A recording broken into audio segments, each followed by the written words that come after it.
नमस्कार। रिवा 24 के ताजा तरीन अंक के साथ मैं शैलेंद्र। सबसे पहले प्रमुख खबरें। किसानों के ऊपर अभद्र टिप्पणी करने वाली भाजपा सांसद का एनएसयूआई ने फूंका पुतला, पार्टी से निष्कासन की मांग की।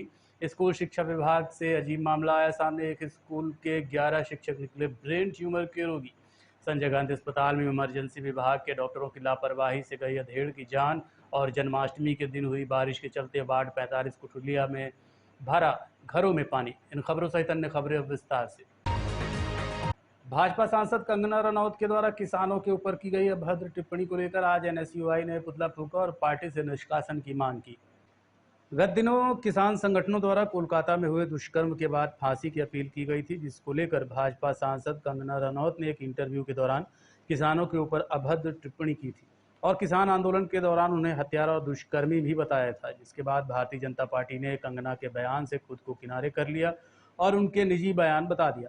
साथ ही भाजपा ने कंगना को ऐसा आगे ना करने के लिए पत्र भी जारी किया है। इसके बाद से ही विपक्ष लगातार भारतीय जनता पार्टी पर दबाव बनाने की कोशिश कर रहा है। इसी कड़ी में आज एनएसयूआई संगठन के सदस्य जिला अध्यक्ष पंकज उपाध्याय के नेतृत्व में अवधेश प्रताप सिंह विश्वविद्यालय के गेट के सामने पहुंचे और भाजपा सांसद का पुतला फूंका। इसके साथ ही जमकर नारेबाजी की और कंगना को भारतीय जनता पार्टी से निष्कासित करने की मांग की। देखिए, आज हम लोगों ने अवधेश प्रताप सिंह विश्वविद्यालय के गेट के सामने एनएसयूआई साथियों के साथ कंगना रनावत, जो कि बीजेपी की सांसद हैं, जो कि सांसद बनने के काबिल तो नहीं है, पर वो बीजेपी के एहसान से और जो चटुकारिता की राजनीति होती है भाजपा में, उसके द्वारा उनको सांसद बनाया गया है और जनता ने उनको चुना है। लेकिन उन्होंने एक बयान दिया है, आप लोगों ने भी देखा होगा, मीडियम के माध्यम से भी हर जगह खबरें चल रही हैं। उन्होंने बयान दिया है कि जो एक किसान धरने में बैठे हुए थे, वो अपनी बहन बेटियों के साथ रेप कर रहे थे, जो वहाँ बैठे थे वो रेप कर रहे थे। मतलब ये जो घटनाएं हो रही हैं, अगर इस पर कोई मांग करता है कि फांसी की सजा हो, चाहे छतरपुर की घटना हो, चाहे भी डॉक्टर के साथ बंगाल में जो घटना हुई, अगर इस पर मांग कर रहे थे कि इस पर सजा होनी चाहिए और चौराहे पे फांसी दे देनी चाहिए, तो अगर इस प्रकार की भाषाओं का प्रयोग भाजपा की सांसद करेंगी और भाजपा के जो पदाधिकारी हैं वो इससे पल्ला झाड़ रहे हैं। उनका ये कहना है कि हमारा इससे कोई पर्सनल वो नहीं है, मतलब वो अपने मन से बोल रहे हैं, तो फिर कार्रवाई क्यों नहीं हो रही? बीजेपी सांसद को निष्कासित क्यों नहीं किया गया संगठन से? बीजेपी ये सब जाति धर्म के लड़ाने पर नाम करती है, हिंदू मुस्लिम को लड़ाने का काम करती है और भगवान के नाम पर लड़ाने का काम करती है। वही बीजेपी सांसद मंडी की सांसद हैं, जो कि खुद विवादित में रहती हैं। आप लोग भी देखते होंगे कैसे कैसी फोटो वायरल होती हैं। इस प्रकार से सांसद के ऊपर कार्रवाई होनी चाहिए। हम लोगों ने आज पुतला दहन कर विरोध दर्ज कराया है और मांग है बीजेपी सरकार से कि इस पर कड़ी से कड़ी कार्रवाई की जाए और ऐसे सांसदों को निष्कासित किया जाए। अन्यथा एनएसयूआई इसको लेकर किसानों के समर्थन में और किसानों के साथ इस बयान का विरोध करेगी और कलेक्ट्रेट घेराव भी करेगी। बीजेपी सांसद मुर्दाबाद, मुर्दाबाद, मुर्दाबाद। बीजेपी सांसद माफी मांगो, माफी मांगो, माफी मांगो। बीजेपी सांसद किसानों से माफी मांगो, माफी मांगो, माफी मांगो। एनएसयूआई जिंदाबाद। रीवा जिले के स्कूल शिक्षा विभाग से अजीबोगरीब मामला प्रकाश में आया है। एक ही स्कूल के 11 शिक्षकों ने ब्रेन ट्यूमर होना बताया है, जिसको लेकर अब कलेक्टर के आदेश के बाद उच्च स्तरीय जांच शुरू हो गई है। शासकीय विद्यालयों में शिक्षा का स्तर निरंतर गिरने की वजह से एक के बाद एक बातें सामने आ रही हैं। जब प्रदेश के मुखिया को इस बात की पता चली तो रीवा जिले के एक ही विद्यालय के 11 शिक्षक ब्रेन ट्यूमर के मरीज बताए गए। ये सुनते ही रीवा कलेक्टर एक्शन मोड पर आ गई और सभी शिक्षकों का मेडिकल परीक्षण के लिए बोर्ड बैठाने का फैसला कर लिया है। कलेक्टर के लिखित आदेश के बाद बीमार शिक्षकों ने ये कहा कि हम बीमार नहीं हैं, कंप्यूटर बीमार है, जिसमें उन्हें ब्रेन ट्यूमर का मरीज बताया जा रहा है। अब सवाल ये उठता है कि कंप्यूटर चुनिंदा शिक्षकों को ही बीमार क्यों बता रहा है? क्या कंप्यूटर वायरस से इतना पीड़ित है कि केवल ब्रेन ट्यूमर के 11 शिक्षक एक ही स्कूल में पदस्थ कर देता है? दरअसल जिन विद्यालयों में शिक्षकों की कमी है उनको पूरा करने के लिए उन विद्यालयों से शिक्षकों को भेजने की तैयारी प्रदेश सरकार के द्वारा की जा रही है, जहां अधिक शिक्षक हैं। ये आदेश आने के बाद से ही शिक्षा जगत में खलबली मची हुई है। कलेक्टर प्रतिभा बाल का कहना है कि यदि कोई भी शिक्षक बीमार बताता है तो उसकी जांच के लिए मेडिकल बोर्ड से परीक्षा कराया जाए। इधर अब इस पूरे मामले को लेकर जिला शिक्षा अधिकारी सुदामा प्रसाद गुप्ता ने बताया कि ये फीडिंग 2022 की है। इसकी जांच की जा रही है कि आखिर शिक्षकों को बीमार बताकर फीडिंग कैसे की गई। हालांकि कंप्यूटर को भी बीमार साबित करने की कवायद जारी है। शिक्षा विभाग की अतिरिक्त शिक्षक हैं जितने भी स्कूल में, उनकी काउंसलिंग चल रही है और काउंसलिंग 28 तारीख को नियत है।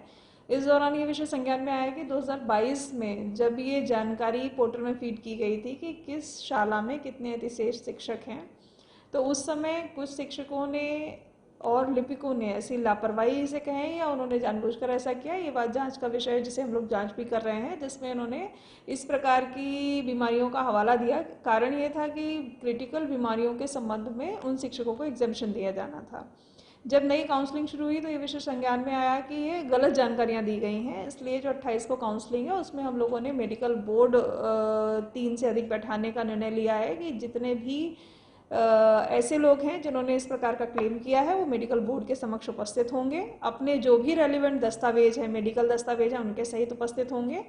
उनमें ये भी संभव है कि कुछ जेन्युइन केसेस भी हों, तो ऐसे केसेस को अलग करके बाकी जिन्होंने इस तरीके की गलत जानकारियां प्रदाय की हैं या गलत जानकारियां भरी हैं, उन लोगों के खिलाफ हम लोग कार्रवाई भी करेंगे और जो नियमानुसार काउंसलिंग की प्रक्रिया है वो संपन्न कराई जाएगी, ताकि ऐसे विद्यालय जहाँ पर अतिशेष शिक्षक हैं वहाँ से जहाँ कम शिक्षक हैं उनको व्यवस्थित किया जा सके। शिक्षा पोर्टल के अनुसार लोक शिक्षण आयुक्त के आदेशानुसार शालाओं में जो अतिशेष शिक्षक हैं उनको अन्य कम शिक्षक वाली शालाओं में भेजने की प्रक्रिया है। उसमें से कुछ लोगों ने अपना आपत्ति जाहिर की थी कि हमारा जो अतिशेष हम नहीं है, कोई और होना चाहिए मेरी जगह पे। उनके सबके अभ्यावेदन लेकर के उनके अभ्यावेदन की परीक्षण किया जा रहा है। सबका कल प्रातः 10 बजे से यही मार्टन स्कूल में अतिशेष शिक्षकों की काउंसलिंग होगी। ये फीडिंग 2022 में हुई थी और अब शिक्षक ये लिख कर दे रहे हैं कि हम में से कोई बीमार नहीं है। मेरी प्राचार्य बदराव से बात हुई है तो आवश्यक ये, चूंकि फीडिंग हुई है संकुल है बदराव का गवर्नमेंट नंबर 1, वहाँ के प्रिंसिपल को बदराव प्राचार्य ने सूचना दे दी गई है और वो सुधर जाएगा। ये संक्रमण अभी कहाँ पाए? अब इतने 60 समय में तो नहीं बता सकता कि शिक्षक ने दिया था क्या दिया था, और फीडिंग है। अभी कल तो बात सामने आप लोगों के माध्यम से उजागर हुई। अब इतने काम कर रहे हैं तो उसका जांच कराई जाएगी और उसको संशोधन किया जाएगा। ट्रांसफर में अतिशेष में यह स्पष्ट है कि इस तरह से कोई प्रकरण आएगा उसमें मेडिकल बोर्ड के प्रमाण पत्र ही मान्य होंगे। तो अगर इन्होंने लिखा है कोई बीमार है तो उनके हम मेडिकल बोर्ड के प्रमाण पत्र मांगेंगे, और अगर चूंकि उन्होंने लिख दिया है, अगर कोई कहता है मैं बीमार हूं तो उनसे हम मेडिकल बोर्ड में उनकी जांच कराएंगे, उनके खिलाफ कार्रवाई करेंगे। सर ये कोई टेक्निकल फॉल्ट की वजह से ऐसा हुआ होगा, क्योंकि हमारे यहाँ के जो शिक्षक हैं वो कोई भी गंभीर बीमारी से ग्रसित नहीं है। ये कोई आंतरिक गड़बड़ी होगी और जितने शिक्षक हैं सभी लोगों ने अपने लिख करके भी दे दिया है कि वो कोई ऐसी गंभीर बीमारी से ग्रसित नहीं है। एक जन उमेश प्रिया जी हैं, उनका है गंभीर बीमारी, तो उनकी सर्विस बुक में वैसे भी रिकॉर्ड है, दर्ज है, तो बाकी शिक्षकों ने अपना लिख करके दे भी दिया है।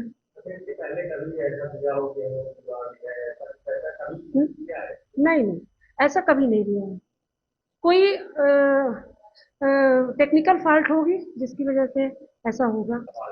नहीं, शिक्षकों ने दिया होता तो अब तो लिख के दे रहे हैं कि ऐसा मैंने कभी दिया भी नहीं, और वो पुनः लिख के दे रहे हैं। कोई टेक्निकल फॉल्ट ही होगी। संजय गांधी अस्पताल में इमरजेंसी विभाग के डॉक्टरों की लापरवाही से एक अधेड़ की जान चली गई। मामला बीती रात का है। गढ़ थाना अंतर्गत तेंदुआ कोठार से आए उपेंद्र सिंह ने बताया कि उनके गांव में ही उनका मजदूर महेश कोल बकरी चराने का काम करता है। घटना के दिन बकरी चराते समय अचानक से उसके पैर में दर्द था। उसके बाद उसे लेकर गंगेऊ के सामुदायिक स्वास्थ्य केंद्र गए, जहां से डॉक्टरों ने उसे संजय गांधी अस्पताल के लिए रेफर कर दिया। इसके बाद रात में यहां इमरजेंसी वार्ड पहुंचे तो डॉक्टरों ने इलाज नहीं किया और कहा कि लेकर सर्जरी विभाग में जाओ। वहां से जाने पर थोड़ी बहुत मरहम पट्टी कर वापस ओपीडी भेज दिया, जहां से हड्डी रोग विभाग के लिए पर्ची बना दी गई। डॉक्टरों ने फिर भी कोई इलाज नहीं किया, जबकि मरीज के पाँव में सिर्फ हल्की सी सूजन थी। लापरवाही के चलते अंततः 48 वर्षीय महेश कोल की मौत हो गई। पूरा मामला क्या है, सुनिए तेंदुआ के रहने वाले उपेंद्र सिंह से। मेरा मजदूर है महेशा कोल नाम इसका, इसको लेके वहाँ से 108 से आए यहाँ गंगेऊ सामुदायिक स्वास्थ्य केंद्र, वहाँ से रेफर किया गया रीवा के लिए। तो लेके आए यहाँ ओपीडी में पर्ची कटा के 100 नंबर वो 108 वाले छोड़ के चले गए। फिर ले गए हड्डी वालों के यहाँ, वो बोले कि ले जाओ सर्जरी में, ये मेरा वो केस नहीं है, सर्जरी में ले जाओ। सर्जरी वाले देखे, उसके बाद बोले एक ट्यूब ला के लगा दो, ट्यूब लगा दिए। उसके बाद से कुछ ध्यान नहीं दिए, रात भर लेटाए रहे। सुबह बोले ले जाओ वहाँ।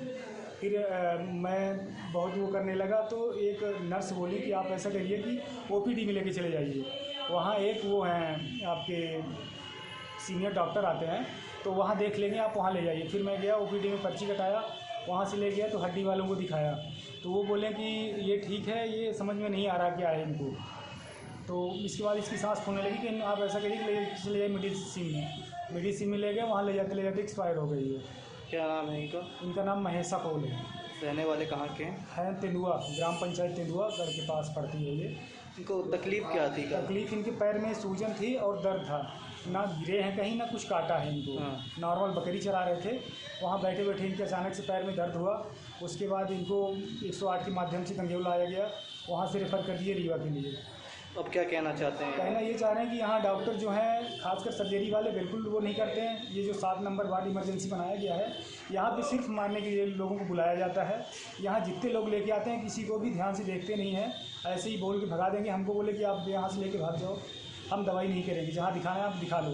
ये कौन बोला? ये वहाँ जो डॉक्टर थे इस टाइम, कल 6 बजे डॉक्टर जो थे शाम को, और रात वाले जो लेडीज आई थी वो डॉक्टर थी, वो भी यही बोली। कोई सीनियर डॉक्टर थे नहीं, जो नए वो कर रहे हैं, प्रैक्टिस कर रहे हैं, प्रैक्टिस डॉक्टर थे यहाँ पे जितने थे। कितनी देर तक बदतमीजी से बात करते हैं कि क्या बताएं। भटकते कब तक रहे? भटकते रहे हम आज सुबह तक, कल 6 बजे शाम को लाए हैं, तब से अभी सुबह 8 बजे तक भटकते रहे। उसके बाद फिर वो नर्स हमको बताई कि आप लेके चले जाइए OPD में, वहाँ कोई सीनियर डॉक्टर मिल जाएंगे आपको।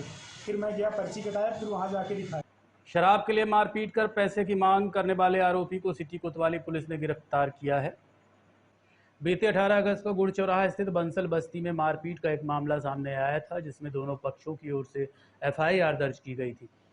एक पक्ष के आरोपी अभिषेक बंसल को तलवार लहराने के जुर्म में उसी समय गिरफ्तार कर लिया गया था, जबकि दूसरे पक्ष के आरोपी मिथुन बंसल फरार था, जिसके ऊपर रजनीश बंसल ने आरोप लगाया था कि मिथुन और राजेश सोनी ने शराब के लिए पैसे मांगे और न देने पर उसके साथ मारपीट की थी, जिसकी तलाश पुलिस को थी। पुलिस ने आरोपी को अब गिरफ्तार कर लिया है।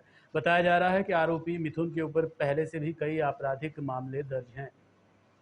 ये एक मामला पंजीबद्ध किया गया था दिनांक 18/8 को, जिसमें रजनीश बंसल ने थाने में FIR कराया था कि उसका पड़ोस का रहने वाला मिथुन बंसल और एक राहुल सोनी, 2 लोगों ने मिलकर उसके साथ शराब पीने के लिए पैसे मांगे और उसके साथ पैसे नहीं देने पर गाली गलौज किया था, जिस पर थाने में मामला पंजीबद्ध किया गया था। आरोपी घटना दिनांक से लगातार फरार था। आज आरोपी को गिरफ्तार किया गया है, न्यायालय पेश किया जाएगा। कुछ पुराने रिकॉर्ड भी है क्या? कुछ पहला आपराधिक कर चुका है? हाँ, ये इसके पुराने भी अपराध हैं। इसमें थाना कोतवाली और अन्य थाना क्षेत्र से काफ़ी अपराध पंजीबद्ध हैं। इसके पूर्व से अपराध पंजीबद्ध हैं। नाम क्या है, कहाँ का रहने वाला है? इसका नाम मिथुन बंसल है और ये बंसल मोहल्ला का है। देखते रहिए रीवा 24 न्यूज़। मिलते हैं छोटे से ब्रेक के बाद। Painting point group of institutions BCI, PCI, AICTE नई दिल्ली व उच्च शिक्षा मध्य प्रदेश शासन द्वारा मान्यता प्राप्त तथा APSU रीवा और RGPV भोपाल से संबद्ध painting point group of institutions. हमारे यहाँ नियमित पाठ्यक्रमों में law courses BA LLB, LLB, LLM, BCom LLB, BBA LLB, management courses MBA, IT, finance, marketing, HR, BBA, pharmacy courses D pharmacy, B pharmacy, pharmacy के अलावा BA all group, BBA, BCA, BCom, BSc, CS, PCM, BSc CPZ, BSc biotech, MSc physics, chemistry, computer science व biotech, MA history, sociology, economics, MCom, MSW, PGDCA उपलब्ध हैं। सन 2002 से लगातार आपकी सेवा में तत्पर painting point group of institutions. हमारे यहाँ उपलब्ध सुविधाएं, hi-tech infrastructure, highly qualified and experienced faculties, free bus facility for separate boys and girls, 500 computers with high-tech computer lab, AC auditorium, research level biotech lab, free e-library and e-journals. तो हमारा पता याद रखें, हमारा हेड ऑफिस है 24 हेडगेवार नगर, college चौक, रीवा। हमारे college campus हैं Karahiya Simaria road, Rewa और हरदी सिमरिया रोड, रीवा। अधिक जानकारी के लिए हमें इन नंबर्स पर संपर्क करें। अपने बच्चों के उज्जवल भविष्य के लिए संपर्क करें Pentium point group of institutions. Janmashtami के दिन हुई बारिश के चलते वार्ड क्रमांक 45 कुठुलिया साकेत बस्ती के कई घरों में पानी भर गया, जिससे बस्ती वासियों को काफ़ी दिक्कतों का सामना करना पड़ा। जन्माष्टमी की रात जमकर बारिश हुई। एक और जहां लोग जन्माष्टमी का उत्सव मना रहे थे, वहीं कुठुलिया वार्ड 45 के रहवासी पानी की समस्या से जूझ रहे थे। बताया जा रहा है कि वार्ड 45 के ही रहने वाले छोटे लाल कुशवाहा नाले में मिट्टी डालकर पटवा दिए थे, जिससे मोहल्ले से निकलने वाला पानी रुक गया और लोगों के घरों में घुस गया। इससे लोगों के घर में खाने पीने की सामग्री और सामान्य अन्य जो भी रखा था नष्ट हो गया। अब घर के भीतर कोई भी काम नहीं किया जा सकता है। मामले को लेकर वार्ड के पार्षद गंगा प्रसाद यादव ने बताया कि नगर निगम को इसकी सूचना दे दी गई है। इंजीनियर राज संतोष सिंह आए और उन्होंने मुआयना किया। इसके बाद जेसीबी से मिट्टी गिराने की बात कही, लेकिन 12 बजे तक जेसीबी नहीं आई थी। वार्ड की समस्याओं को लेकर हमने वार्ड के कुछ रहवासियों से भी चर्चा की। छोटा यादव नहीं, पानी नहीं बह रहा है। छोटा यादव तमाम पूरा हार बंद है। क्या क्या नुकसान हुआ? अरे ये पूरा खाना वाना नहीं बना सकते। क्या हुआ? अरे जब खाना बना सकी, न खा सकी, न पढ़ सकी, न बैठ सकी, कुछ नहीं कर सकी था हम। नुकसान बहुत हो गया, सब गेहूँ भीज गया, खराब हो गया, सब खराब हो गया। रात में जो पानी गिरा? हाँ, जो रात में पानी गिरा वो माँ, रात से भरा पानी, हम पचे रात भर जागे हम। ये कौन सा मोहल्ला कहलाता है? यह कुठुलिया रीवा 45 वार्ड। ये पानी आगे से जाम है, घर बनवा लिए तो कोई सुनवाई नहीं हो रही है। रात में बरसात हुई तो भर गया जी। क्या क्या नुकसान हुआ आपका? सर नुकसान तो सब दूसरे घर में रख दिए, खाना बनाने वाला कुछ है ही नहीं घर के अंदर। क्या नाम छोटे लाल यादव आगे है, उनके घर के सामने वो बोल रहे हैं कि डमरू लगवाओ, जेसीबी लगवाओ, कोई सुनवाई नहीं हो रही है। नाला पाट दिए वो? नाला पाट दिए हैं, बोल रहे हैं कि हम नगर निगम गए थे, डमरू के लिए बोल रहे थे, तो कुछ सुनवाई नहीं है, तो हमने पाट दिया पूरा नाले ही। उधर पैक हो गया तो उधर पानी जाम हो गया, अंदर भरने लगा। अब बताइए छोटे छोटे बच्चे लेकर पानी बरसे तो हम कहाँ रहेंगे यार रात में? ये पानी हो गया साहब, सब जाम है नाली तो साहब भीतर सका का पानी पूरा दोनों कमरन में बांधे, कहीं छोटा ही बांधे, छोटे लाल यादव बांधे थे, कहीं सबके घर में भीतर घुस गया। हम लोग तड़प रहे हैं ना, अनपढ़ आदमी। नाली बांध दिए? हाँ नाला बांधा है, नाला बंद है वहाँ साहब। उनसे माटी पटवा दिए, उनको चाहिए कि ढोला डालना चाहिए तो ढोला नहीं डाले, ऐसे पटवा दिए तो हम लोगों को भीतर घुसा हुआ है। कौन सा बात है ये? छोटे लाल यादव द्वारा वहाँ पर 7-8 ट्रक माटी पटवा दिया गया, जिससे जब सब दिन पानी यहीं से जाता था। तो ये नाला का पानी वहाँ जाम हो गया, तो इनके घरों में गरीबों के घुसा पानी। आपने निदान नहीं करवाया? वो नगर निगम में हम रुके थे, सूचना दिए हैं, तो इंजीनियर साहब आए थे, सब इंजीनियर मनोज सिंह आए थे। वो बोले कि मैं खुदवा रहा हूँ, अभी तक 12 बज गए, अभी तक नहीं आए हैं। सबके घरों में पानी, पूरी गृहस्थी इनकी नष्ट हो गई। घर भी गिर जाएगा, घर भी गिरने के कगार पर है। ये उदय कुशवाहा जी हैं, इनके भी घर में पानी घुसा है। पानी उधर घुसा है। हाँ, ये भी भूसा खराब हो गया, पूरा पानी घुसा है अंदर और घर भी गिरने का गारे पे है।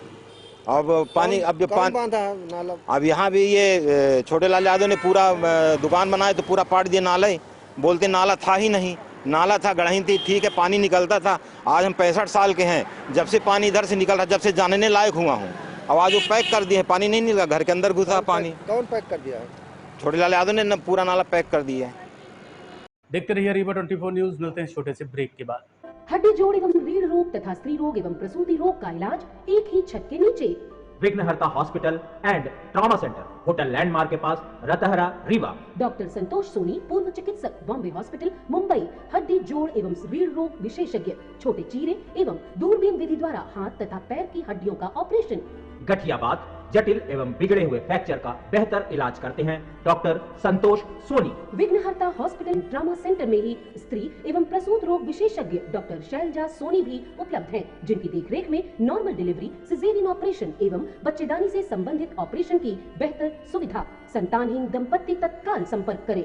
विघ्नहर्ता hospital and trauma centre, hotel landmark के पास, रतहरा, रीवा। सुविधाजनक एवं सफल इलाज हेतु आज ही संपर्क करें।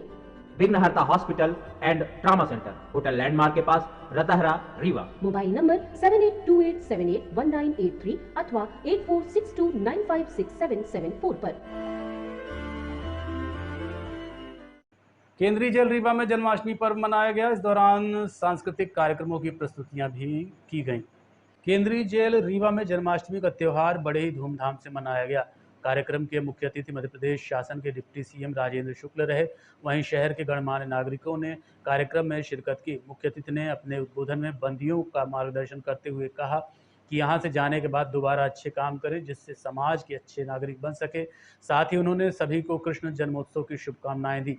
बंदियों द्वारा मनमोहक और आकर्षक झांकी बनाई गई थी, जिसे देखकर लोगों ने खूब आनंद लिया। वहीं विभिन्न सांस्कृतिक कार्यक्रम भी बंदियों और आगंतुक मेहमानों द्वारा किए गए। रीवा में विगत वर्षों की भांति इस वर्ष भी जन्माष्टमी का त्यौहार पूरे हर्षोल्लास के साथ मनाया जा रहा है। इसमें जो आप झांकी देख रहे हैं वो हमारे जेल के कैदी भाइयों ने बनाई थी।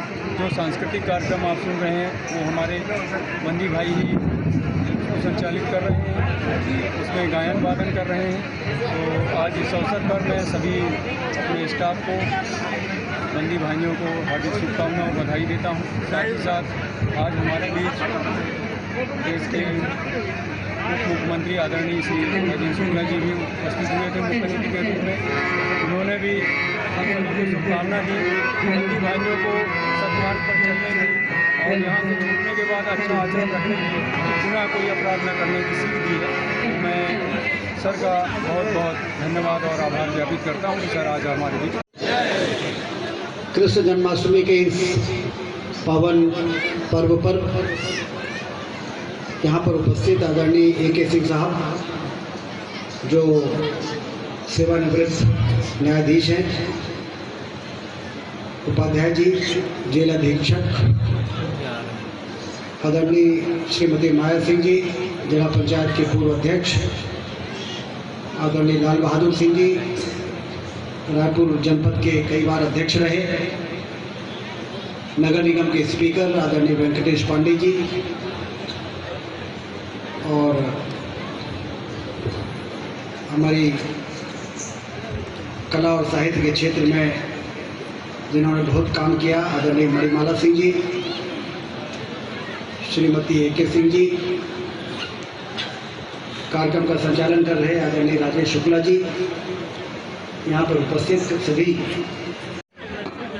इस कृष्ण जन्मोत्सव में आप सबको प्रणाम करते हुए सर्वप्रथम माँ मीरा गांधी के चरणों में वंदन करती हूँ, अभिनंदन करती हूँ, सशक्त नमन करती हूँ, प्रणाम व्यक्त करती हूँ आदरणीय जेल अधीक्षक प्रेरणा स्रोत आदरणीय AK सिंह साहब यहाँ पर पधारे हैं, उन्हें प्रणाम करती हूँ, भाभी साहब को प्रणाम करती हूँ, और यहाँ की जो सारे ऑडियंस है, जो भी अतिथिगण है। आज के अंक में इतना ही। देखते रहिए रीवा 24 न्यूज़। नमस्कार।